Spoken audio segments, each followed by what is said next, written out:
Hello friends, welcome to Manu law classes. मेरा नाम गौतम दीक्षित है, GK and current affairs faculty. आज के इस हम वीडियो में अक्टूबर 11, 2021 के न्यूज़ डिस्कस करेंगे।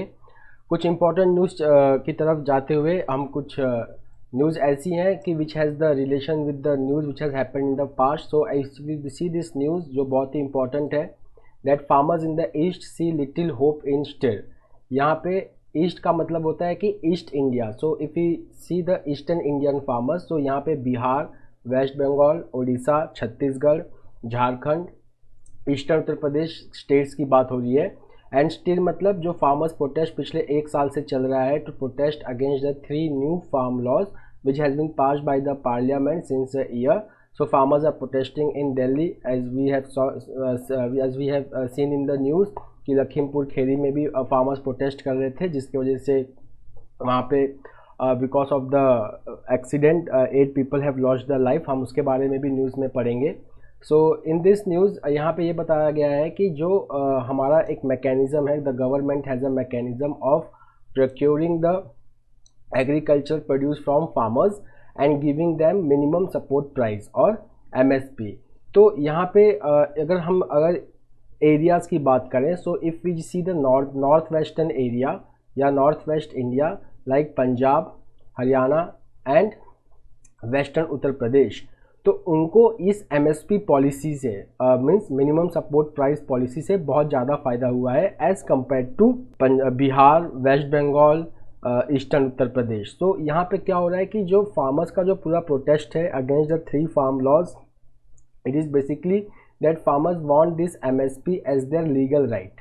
ओके, बट इस MSP से बेनिफिट किसको हुआ है? So if you will just see the figure, so if you just see Punjab, तो पंजाब में 27% ऑफ द प्रोक्योरमेंट जो है वो पंजाब में होता है। The next is 16% of the procurement is in Madhya Pradesh, 11% is in Haryana, Telangana में 10%, अगर यूपी में अगर हम देखें ओवरऑल तो 8%।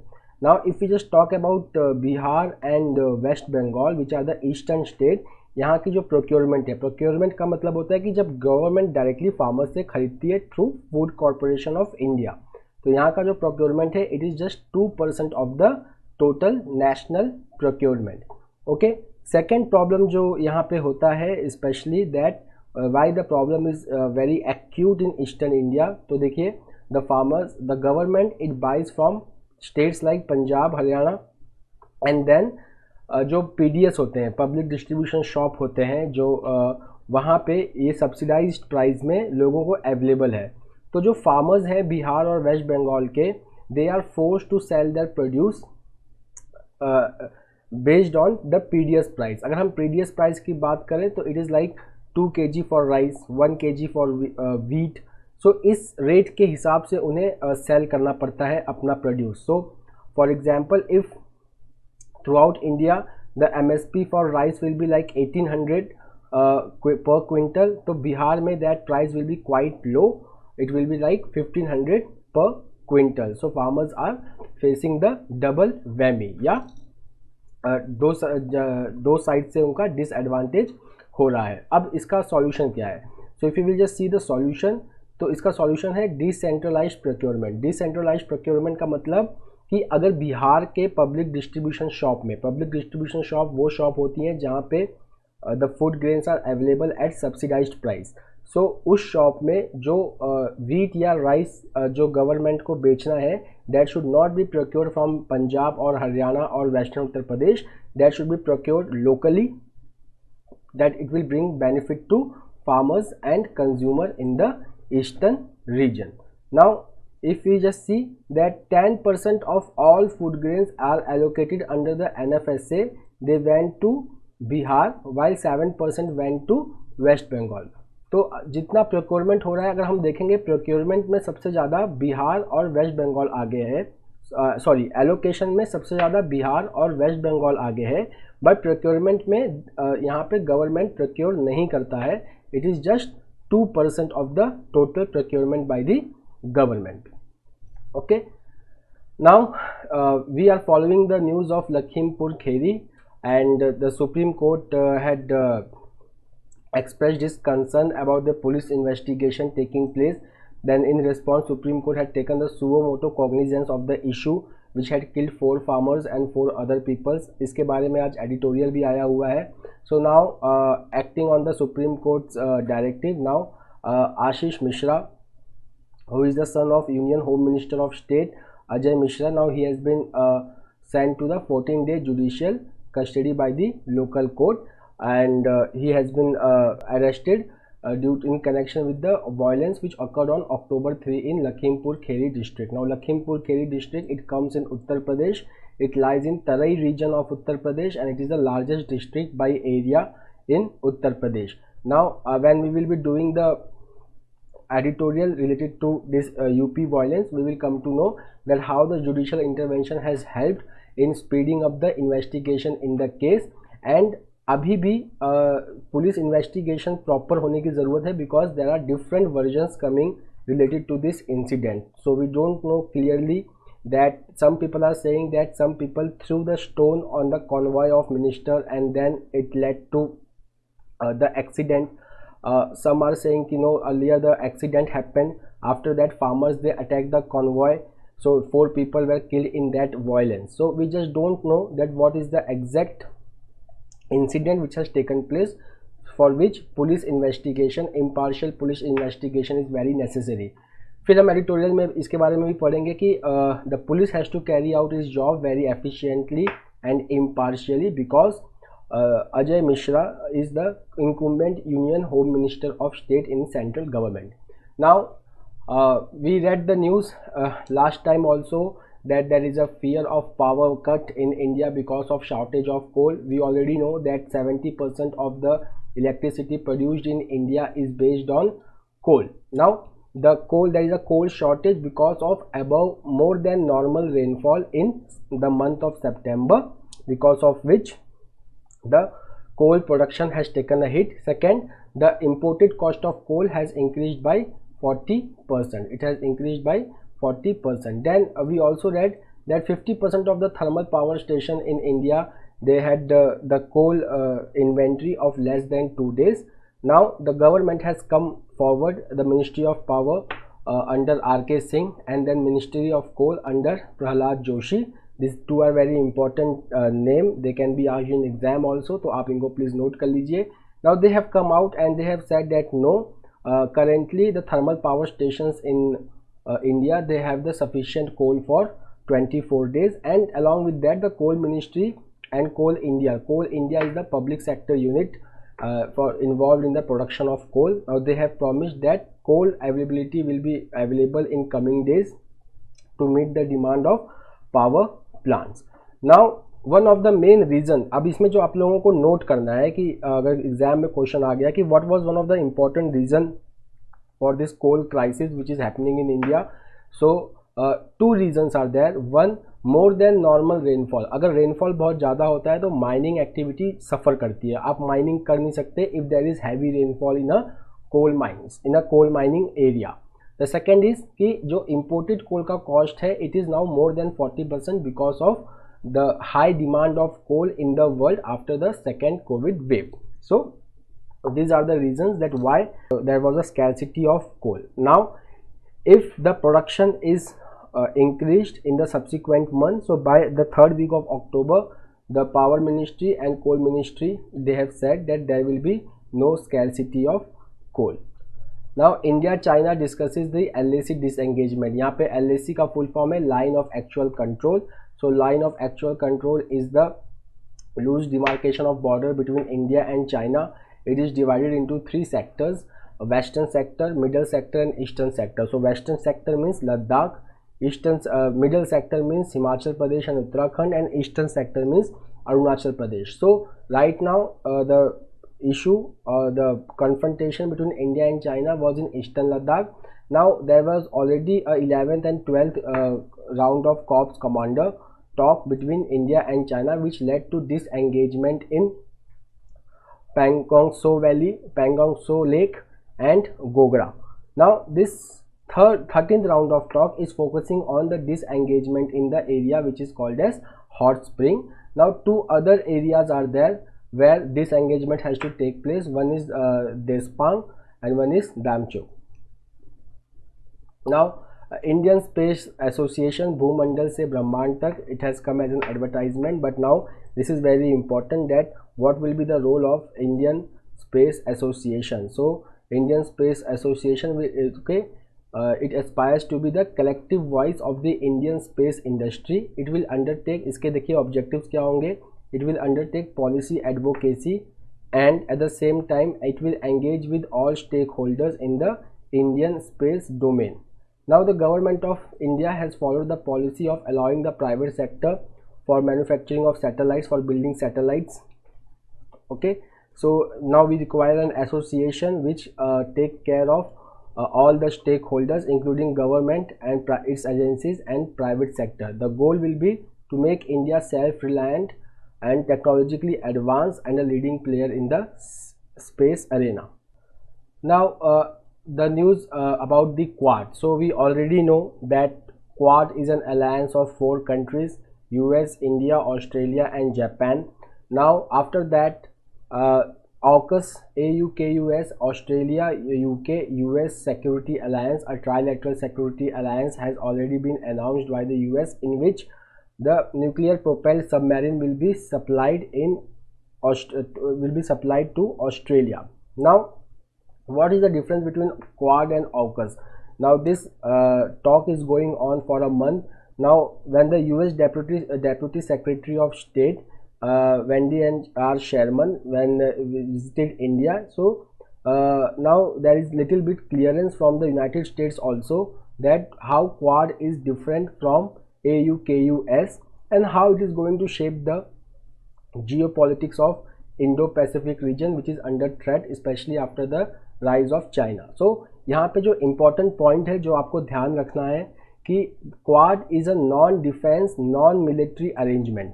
इसका मतलब ये है नहीं है कि जो Quad है वो military exercise नहीं कर सकती. No, that still, even it is a non-military arrangement, but still Quad will be carrying out the naval exercise that is called as Malabar exercise by 4 countries who are the members of Quad.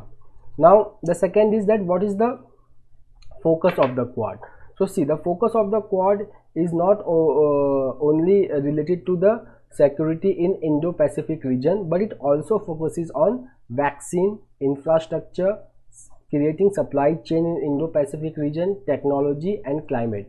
We have already studied that there is a vaccine initiative of Quad under which 1 billion of vaccine dosage will be supplied to the Indo-Pacific region by the end of 2022, and this 1 billion dose of vaccine, that is Johnson & Johnson vaccine, will be manufactured in India. So apart from security, there is also focus on humanitarian issues and emerging technology and climate issue. Now over here the Quad goes little ahead than AUKUS, थोड़ा सा और आगे जाता है. जैसे AUKUS is just a security alliance, but Quad is like a building a collaboration, or you can say cooperative effort to work on energy, people to people exchange and infrastructure and supply chain resilience, especially during the pandemic like COVID-19.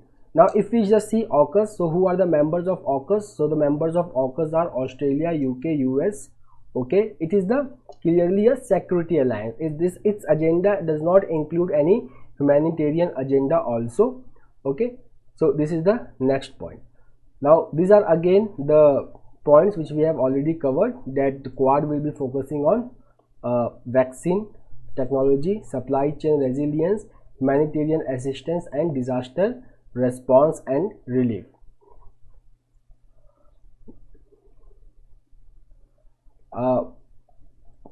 Over here in this page, 3 news are interrelated. First is the Group 6 probe into killings in J&K. So on Friday and Saturday we did the news that the targeted killing of civilians in Jammu and Kashmir has increased. First there was the targeted killing of ML Bindru, a leading pharmacist of the valley. Then a government school was targeted in which the principal Supinder Kaur and Deepak Chand were killed. They were Kashmiri Pandits who had returned to the valley recently to take up the job over there.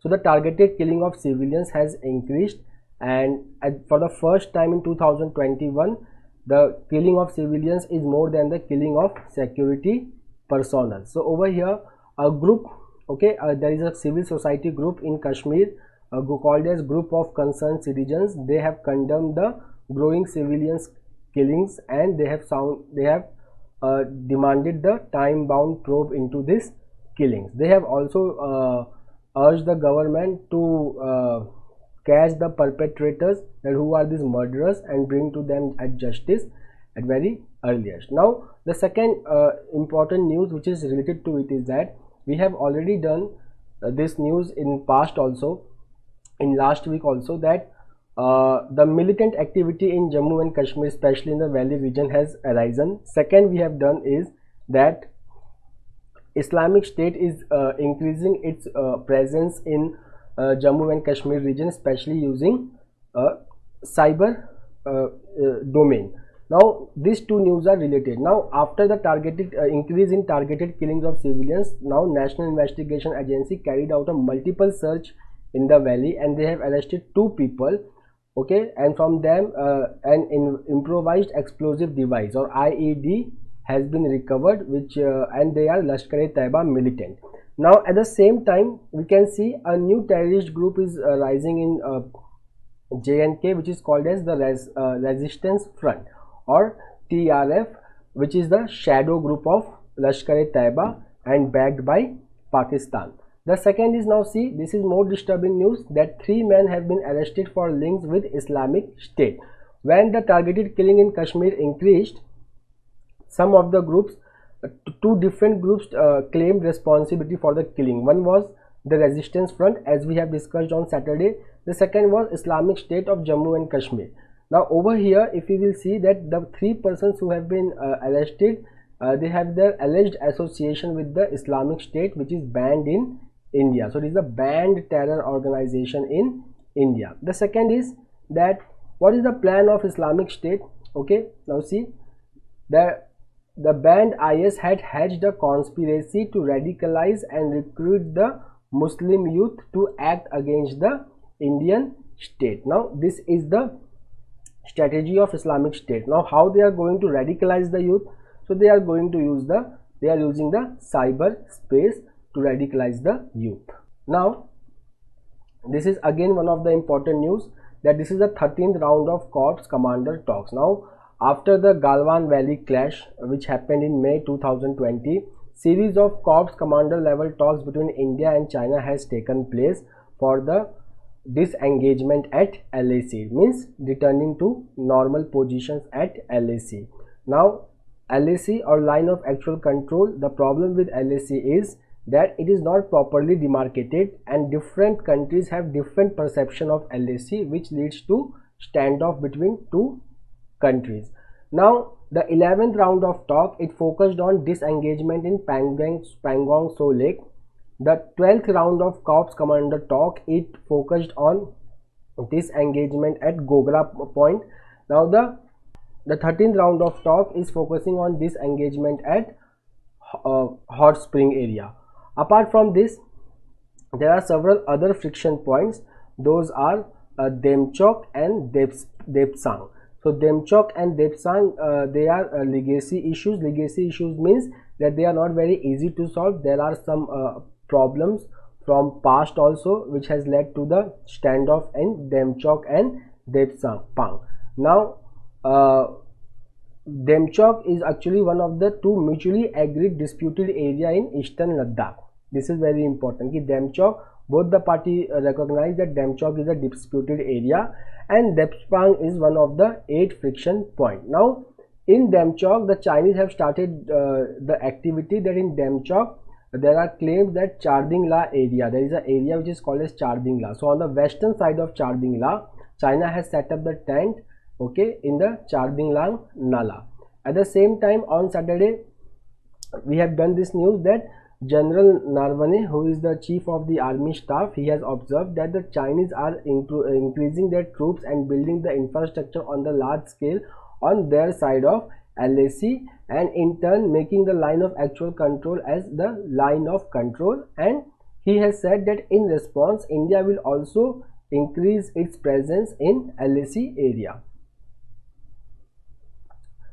Now the next news is related to uptick in travel, so railway हो चाहे Airways हो, अब bookings वहाँ पे बढ़ रही है.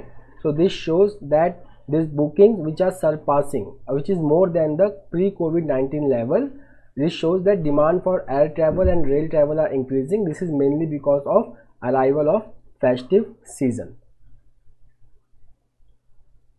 Now about India and Nepal. Now in May 2020, the government of Nepal released a map showing Kalapani, Limpudhiria as the part of territory of Nepal. These both territories, they lie in Uttarakhand, and now there is a emerging territorial dispute related to this area. But now the Nepal government is ready to talk to solve this border dispute which has emerged between India and Nepal. There was the foreign ministers, they have visited India. The political parties, they have the general consensus right now that the Kalapani in Uttarakhand is actually the part of Nepal's sovereign territory. Now there is some history related to it, that during the British India, the East Indian Company, they had signed an agreement with Nepal which is called as Treaty of Sagauli. So in this Treaty of Sagauli, Kalapani, Limpudhiria, they were recognized as territory in India. Now the new map of Nepal shows that no, they are the territory of Uttarakhand. So now there is a general consensus among the Nepalese political parties that instead of confrontation with India, they are ready to discuss the disputed point in the Indo-Nepal border issues.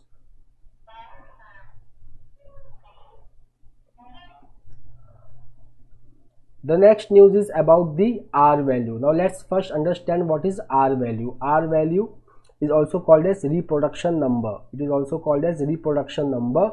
So the reproduction number or R value refers to that how many person get infected by one person who is already infected. Okay, so if one person is infecting one person, so it means R value is 1. If this one person is infecting more than one person, it means R value is greater than 1. If R value is greater than 1, it means that the disease is in epidemic stage. Now here there is R value of Mumbai, Kolkata and Bengaluru. As we can see, they have the R value above 1. Now this is for the period of September and October.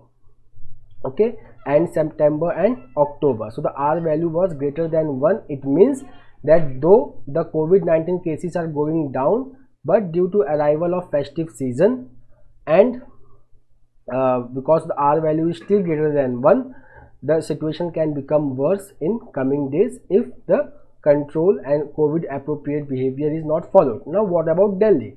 Now for Delhi, Delhi had R value greater than 1 between September 27 and 30. But if we talk about the last September and starting of October, that is September 30 and October, the R value was less than 1.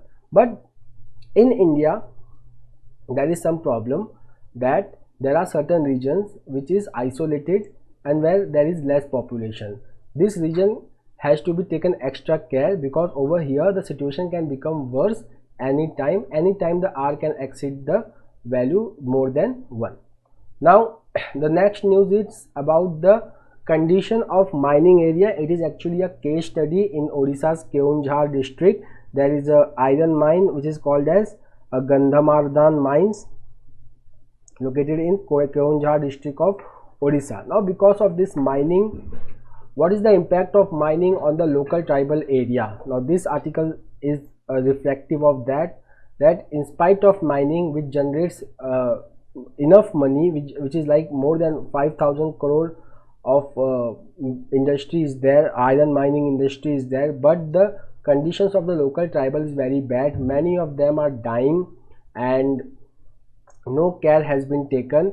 In fact, they are so poor that they only survive on a fermented rice in water throughout the year. Okay, so there is lack of nutrition. Then there is a case of high school dropout. So over here many children, they have left school and they have ventured in animal husbandry or some other low income job which is not enough to sustain the family. The second is the natural resources like water. So the water has become reddish brown. So this is mainly because of the impact from the pollution from mines, which is impacting the local tribes. Now, according to the district hospital, they are saying that this may be because of drinking problem among the tribal people. At the same time, there is a need to improve the accessibility of healthcare to these people through mobile units. Okay, and the third is investment in the welfare of the tribal people. Now, the government of India already has a district minerals foundation. We also call it as DMF. Now, under DMF, or the District Minerals Foundation Trust, a part of the earning from the minings, it has to be given for the development of tribal area. The next news is about the government has allowed export of Sputnik Light. So Sputnik Light is a Russian made vaccine. It is the lighter version, or it is a one dose version of Sputnik 5, which is already in use in India. Now, Sputnik Light in India has not got any emergency use authorization. So the Russian government has requested the Indian government that the Indian drug firm which is manufacturing this vaccine in India, which is called as Hetero Biopharma Limited, it should be allowed to export 40 lakh of doses of Sputnik Light to Russia. So the Russian Direct Investment Fund, okay, which is the owner of Sputnik Light, they entered into the production agreement with Hetero Biopharma Limited. Now the Russian government wants that 40 lakh doses of this Sputnik Light, which was manufactured in India and right now not used in India because of lack of emergency use authorization, it should be exported to Russia. The next news is about Taiwan's won't bow to China's pressure. Okay, तो यहाँ पे हम कुछ पहले important factual information देख लेते हैं जो हमारे एग्जाम पॉइंट ऑफ व्यू से important है. So the first news is that who is the Taiwan president currently? So she is Tsai Ing-wen. She is the president of Taiwan.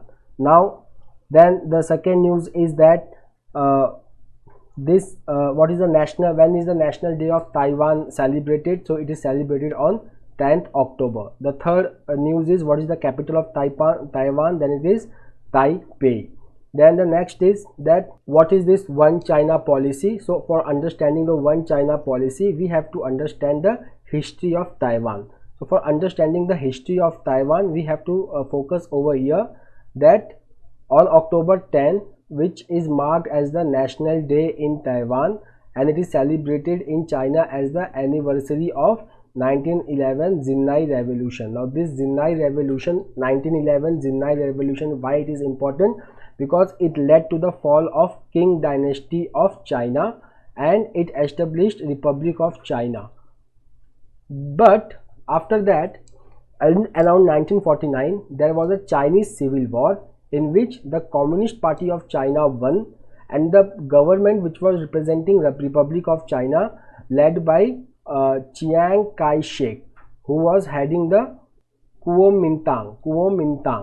So Chiang Kai-shek, who was heading Kuomintang, he fled to Taiwan and he declared Taiwan as the Republic of China capital. Then who started ruling in mainland China? So from 1949, it was the Communist Party of China which started ruling in mainland China, and that China was called as People's Republic of China. So now right now we have two China. One China, which is People's Republic of China, which is main China, which is diplomatically recognized by many countries. The other is Republic of China, which is not recognized by many countries, but it is Republic of China under Kuomintang. Then this is the whole story of Taiwan. Now after the emergence of China, now China wants only one China. There should not be two China. So what happened after that? As we have done already, that Taiwan submitted the application for comprehensive and progressive trade trans-Pacific partnership, which China has already submitted. China see this as threat to its One China policy, which led to China sending a Air Force fighter jets into the air defense identification zone of Taiwan starting from October 1st. till October 4th, which has led to the recent standoff between India and China. The second is that scientist behind Pakistan nuclear bomb AQ Khan passes away. So his full name is Abdul Qadir Khan. He is also called as father of Pakistan's nuclear bomb, and he is also known for running the clandestine enrichment program and helping the countries like South Korea and Iran to acquire the uranium enrichment facility. Okay, North Korea and Iran. So this is that he was accused in 2005 by US that he has shared the nuclear technology with North Korea and Iran. This is called as nuclear proliferation, which is not allowed by the Nuclear Proliferation Treaty. Nuclear Proliferation Treaty does not recognize Pakistan as the nuclear country. Then the related news that Iran has made 20% more enriched uranium. Now the news is that Iran has produced more than 120 kg of 20% enriched uranium. So is this enough to make an atom bomb? No. For making an atom bomb, at least 170 kg of 90% enriched uranium is required. But it is more than what was stipulated in the Iran nuclear agreement, which is also called as Joint Comprehensive Plan of Action or JCPOA. Now under JCPOA, Iran was allowed to carry the enrichment of uranium not above 3.67%. Okay. Then the requirement for this research reactor activities, this uranium was to be provided by the P5+1 countries. Okay, so that was under the Joint Comprehensive Plan of Action. Now what problem came with the Joint Comprehensive Plan of Action? So the US, it unilaterally pulled out of this deal in 2018. Okay, and the other groups like Britain, France, Germany, China and Russia, they have tried to preserve this treaty. Okay, after US pulled out of this treaty, when this treaty was failed, Iran again started its enrichment program and now it has reached 20%. Then the one-liner news that Australia's Foreign Minister Alexander Schallenberg has become the new Chancellor of Austria. Second, the Iraqis, they are going to vote for in a general election, and especially after the announcement of US withdrawal from Iraq. From sports, we have that Valtteri Bottas, okay, means he won the Turkish Grand Prix. Okay, so that is the first victory of Valtteri Bottas for this year. Okay, so a news which we have already covered from the page 1, that UP police must do a credible probe to inspire public confidence. So as we know, the incident which took place on October 3rd in Lakhimpur Kheri. So as we know, the incident which took place on October 3rd in Lakhimpur Kheri. So now the police has sprung into action after the Chief Justice of India N.V. Ramana wondered that why police investigation is so lackluster in this case. Then the second, some of the issues are there. So one of the issues is that there is no clear picture on that who started the fight. Actually, that there are some people who are saying that the group of farmers, they started pelting stone on the convoy of farmers, which led to this incident. Second is that some have said that 3 people, including a journalist or a television reporter, Raman Kashyap, died during the retaliatory violence by the infuriated farmers. The third is about the Ashish Mishra making a provocative statements before the incident happened. So for truth to come out, there is a need for a clear and credible investigation. The second is what we have already done on Saturday, was that the Telex Private Limited, which is a subsidiary of Tata Sons, they have won the bid for Air India. They will now have 100% holdings of Air India Express.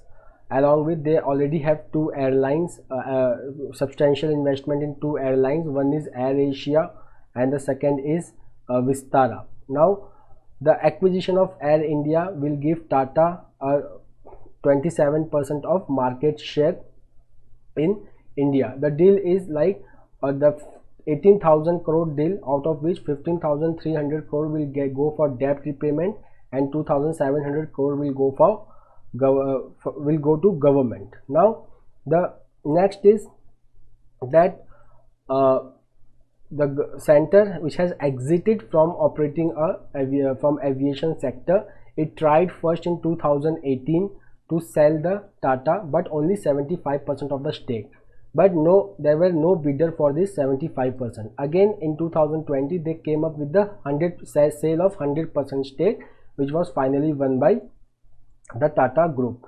Now one of the challenges is about what will happen to the employees. So the government that has asked Tata not to go for job cuts for at least 1 year after taking over the Air India. Now this is the most important article in today's newspaper to understand the Taiwan issue. So over here the first paragraph starts with the basic background of Taiwan, which says that when there was a communist revolution in China in 1949, and when the Chinese Communist Party won, so Kuomintang, or which is also called as Kuomintang, they went to Taiwan and they established Republic of China over there.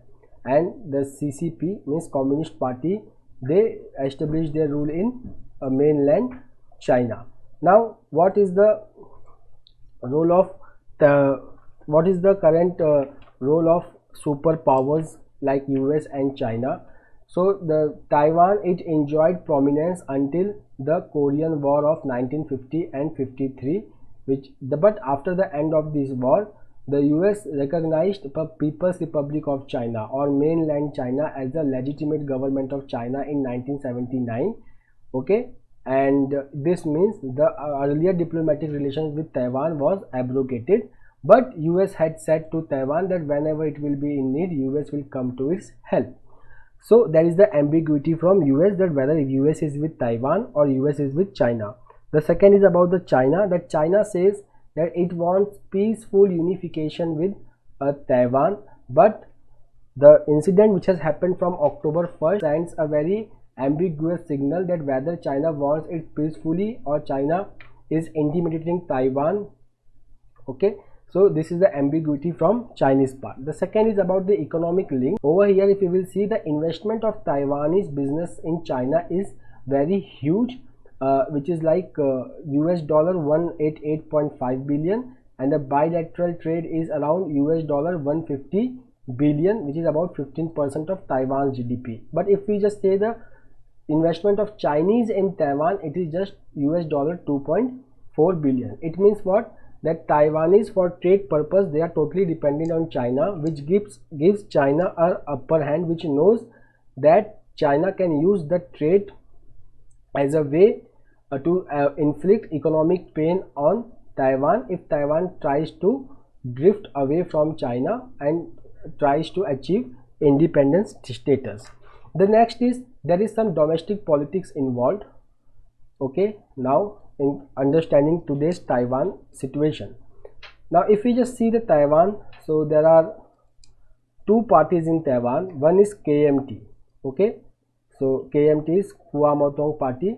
This is dominated by those people who are the descendants of government which was led by Chiang Kai-shek in 1949. The other party is the Democratic Progressive Party, which is the party which focuses on independence of indigenous population. Okay, now what has happened is that the aggressive behavior of China, especially after the Hong Kong after the change in Hong Kong, earlier Hong Kong, which was the part of one country two system, but the way the democracy in Hong Kong was suppressed and the way the elections were held in Hong Kong, this has led in Taiwan the favor for the current Democratic Progressive Party. Now the mainland China, they are comfortable with KMT, but they are not comfortable with Democratic Progressive Party, which has led to the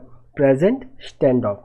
Now what about the US? So now US, it does not support the declaration of independence by Taiwan, but it has gradually reversed its policy because of countering China in Indo-Pacific region. Now, China is resentful of US intervention in Taiwan Strait, but the recent diplomatic talk between Mr. Xi and Mr. Joe Biden, where Biden said that he is going to respect the Taiwan agreement, where US will not try to overturn its China policy. This has led to a very ambiguous situation in Taiwan. Now, what impact it will have on alliances? Now, after the Quad is already there, but after the declaration of AUKUS, it is a strong deterrent against China. Now, this can be counterproductive also, that China may try to capture Taiwan or acquire Taiwan before the AUKUS starts advancing its agenda in Indo-Pacific region. Now, this article is about the press restraint in Jammu and Kashmir. The article talks about the disadvantage of press gag or media gag in Jammu and Kashmir. So, if there is a media gag in Jammu and Kashmir, if media persons are not allowed to write freely about the political situations going on in Jammu and Kashmir, there is a fear of false news circulating among the people. That is the first challenge. The second is that currently Jammu and Kashmir is the battle of narratives. Battle of narrative मतलब कि लोग किस पे ज़्यादा विश्वास करते हैं. Okay, तो अगर एक हॉनेस्ट या ट्रूथफुल नैरेटिव अगर गवर्नमेंट बिल्ड करने की कोशिश करती है with the help of media, this will go in a long way in establishing the democratic form of government in Jammu and Kashmir. The third is about that media also helps in emotional integration of any area with the other area. So over here, the independent media can help Jammu and Kashmir to emotionally integrate with rest of India. The next is about awards discourage curiosity. तो इसका मैं आपको background बता दे रहा हूँ. The Nobel Prize for Literature has went to Abdul Razak Gurna from Tunisia. Now he is the fifth African to win the award, and he has wrote extensively on migration, displacement and post-colonial identity. Now there are some people who are saying that his book has sold very less.